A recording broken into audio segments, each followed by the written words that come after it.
Welcome to the Episode 5 summary of the Ulysses Unlocked podcast. This is where we break down James Joyce's Ulysses one page at a time. Hey, before we jump in, if you like what we're doing here, do us a huge favor and hit that like button, subscribe, and maybe even drop a comment. It really helps us out. All right, so today we are diving into a moment of just raw confrontation from Ulysses. I mean, this is a scene so packed with tension, you feel like you could cut it with a knife. We're calling this breakdown the impossible person. And it all kicks off right here, with this demand from Buck Mulligan to his friend, Stephen Dedalus. You can just feel there's this grudge simmering under the surface, right? And Mulligan, who is never the most patient guy, he just wants it out in the open. He says, cough it up. Oh boy, is he about to get way more than he bargained for. So, picture this. We're on the roof of the Martello Tower, the sea stretching out below. It's a pretty dramatic stage, and it's here that a friendship is being pushed right to the edge. See, Stephen has been carrying this deep hurt, and Mulligan's bluntness just rips the bandage right off. This is way more than just an argument. This is a reckoning. Okay, so, the beastly dead remark. This is where Stephen reveals the source of his pain. You know, what is it that Stephen's so upset about? Well, he's about to take us right back to the exact moment that wound was inflicted. And let me tell you, this is about so much more than just one nasty comment. It's about a complete and utter lack of empathy, right when Stephen was at his most vulnerable. And Stephen starts with this question. Do you remember the first day I went to your house after my mother's death? Just listen to how he sets the scene. This isn't just any old day he's talking about. This is the first time he went to his friend's house after his mother died. I mean, can you imagine? His grief is still this raw, open wound. And then he just lays it all out, step by painful step.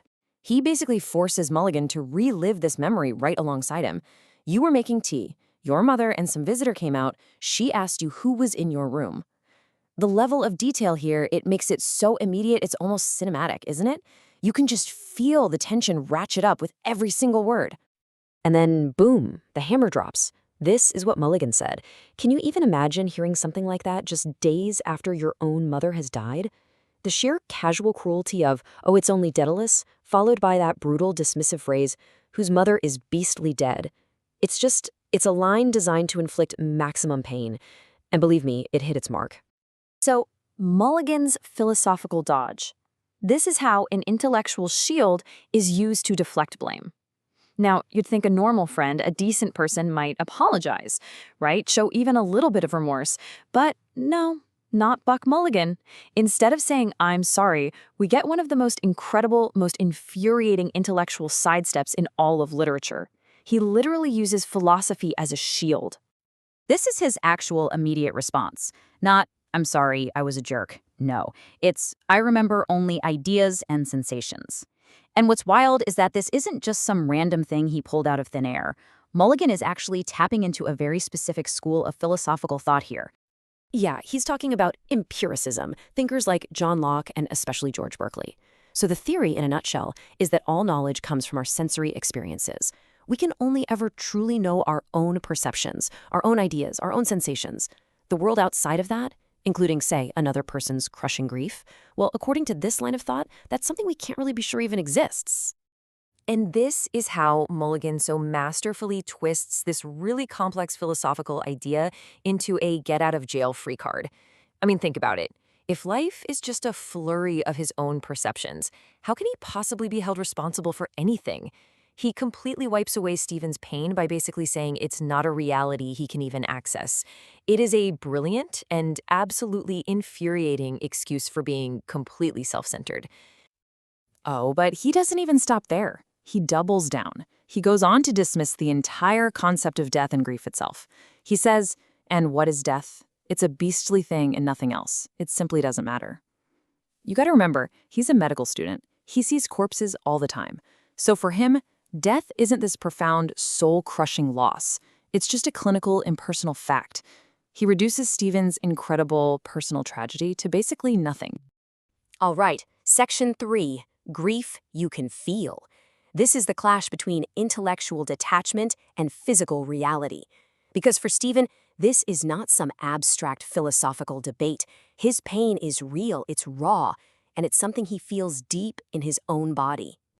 And this quote just illustrates the difference so perfectly. As Stephen is even recalling the memory, he feels it physically. Pulses were beating in his eyes, veiling their sight, and he felt the fever of his cheeks. His blood is rushing, his vision is blurring, his face is burning up. For him, grief isn't some abstract idea or sensation like Mulligan claims. It's a visceral, physiological event. The guy is literally seeing red. And there it is. That's the collision of two worldviews right there. On one side, you have Mulligan, detached, intellectual, saying it simply doesn't matter. And on the other, you have Stephen, embodied, emotional, with pulses beating in his eyes. They're not just having a disagreement. They are speaking two completely different languages, living in two completely different realities. So, who's the impossible person? The final verdict is left to you. This whole thing brings us to the central question, doesn't it? Mulligan calls Stephen an impossible person for holding on to this grudge, but after everything we've just seen, you really have to ask yourself, who is the truly impossible one in the situation? And that leaves us with some really tough questions, right? Like, is Mulligan's cruelty really a product of his philosophy? Is he genuinely this detached thinker who just can't comprehend someone else's pain? Or is his philosophy just a super convenient excuse for being a cruel person? And thinking bigger, what does this tell us about friendship itself? Can a friendship really survive such a profound disconnect? I mean, can any relationship last when there's a chasm that wide in how two people experience the world? When one person lives entirely in their head and the other lives in the messy, feeling, breathing reality of their own heart? Now, if you want to dig even deeper into this, you've got to check out the full Ulysses Unlocked podcast. That's where we really get into the nitty-gritty and analyze Ulysses by James Joyce in detail, one page at a time. So we'll leave you with this one last thought to chew on. Who really is the impossible one here? Is it the friend who's trapped in his grief, who can't let go of a deep and legitimate hurt? Or is it the one who stands completely outside that grief and just flat out refuses to even try to understand it?